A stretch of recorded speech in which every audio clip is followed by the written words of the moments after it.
মানুষ আপনাকে অবহেলা করে কারণ জানেন,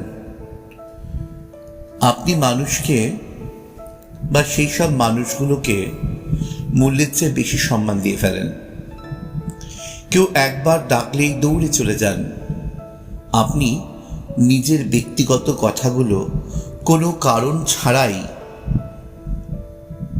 অন্যদেরকে বলে ফেলেন। সবাইকে বেশি আপন ভাবেন। অযৌক্তিক কথা বলে ভাবেন সেই মানুষগুলো আপনাকে ভালোবাসবে।